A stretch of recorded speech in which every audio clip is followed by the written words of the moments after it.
साथियों, चिरायते के इस जीवित मल्चिंग के साथ आप देख रहे हैं मेरे पपीते का पौधा। आपको याद होगा पिछले बार यहाँ पर मल्चिंग के रूप में वेंडिंग ज्यू लगा हुआ था। गर्मियों का सीज़न लौटते ही मैं फिर से वेंडिंग ज्यू इस पेड़ के नीचे लगा दूंगी।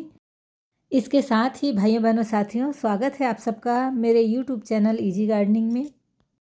फ्रेंड्स, अब बात करते हैं इस पपीते के पौधे की। दोस्तों, ये वही पौधा है जो बहुत बुरी तरह से लीफ कर्ल रोग से ग्रसित था, जिसका मैंने इलाज किया था और उसका वीडियो भी बना था। यहाँ पर आई बटन में मैं इस वीडियो का लिंक भी डाल दे रही हूँ, आप ज़रूर देखिएगा उसे। फ्रेंड्स, यह पौधा मेरे घर के उस साइड पे लगा हुआ है जहाँ से पड़ोसी का बाउंड्री वाल चालू हो जाता है। जो दिख रहा है वह पड़ोसी का ही घर है, हमारा घर नहीं है। साथियों, मैंने यहाँ पर पपीते के 2 पौधे लगाए हुए हैं। अब आप उस पौधे को देखेंगे जिसका जिक्र मैंने थंबनेल में किया हुआ है। साथियों, इस पेड़ के आप पत्तियों पर भी गौर करेंगे, इसके बहुत सारे पत्ते जो है नीचे की ओर लटक रहे हैं। मेरे इन दोनों पौधों में साथ साथ ही लीफ कर्ल रोग लगा था और उसके कारण ही इसकी जो आधी पत्तियां हैं उस पर अभी भी इसका असर दिख रहा है। दोनों पौधों में एक जैसा ही रोग लगा हुआ था और एक जैसे ही मैंने दोनों का ट्रीटमेंट किया। फिर भी देखिए, इस पौधे में पहले फल लगा और इतनी ज़्यादा मात्रा में फल लगा हुआ है कि फल के भार से ही पौधा एक साइड झुक गया है। आप ध्यान से देखिए इस पौधे को कि कितना ज़्यादा झुक गया है। वैसे इसको हमने सहारा भी दिया हुआ है साइड में। यहाँ पर आप देखिए 2 पौधे पपीते के और निकल आए हैं। ये इनकी जड़ से होता हुआ ही निकला है क्योंकि यहाँ पे हमने इसे लगाया नहीं था।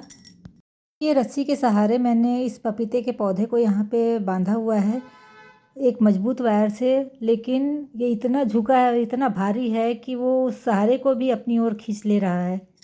और देखिए कितना ज़्यादा ये बेंड हो चुका है यहाँ पर।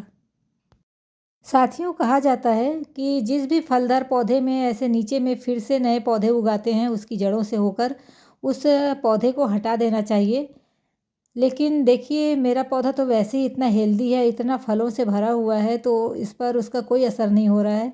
इसलिए मैं इसे नहीं हटा रही हूँ। इन पौधों को मैं किसी को देने के लिए रखी हुई हूँ।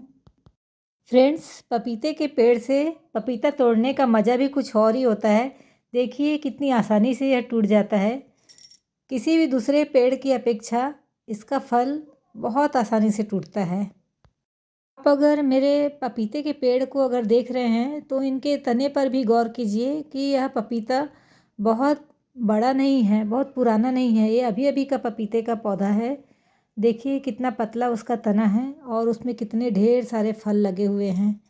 इतने फल कि अगर इसको नहीं तोड़ा जाता तो ये इस तरह से झुका हुआ था, इतना ज़्यादा इसका भार था कि मेरा ये पेड़ ही टूट सकता था।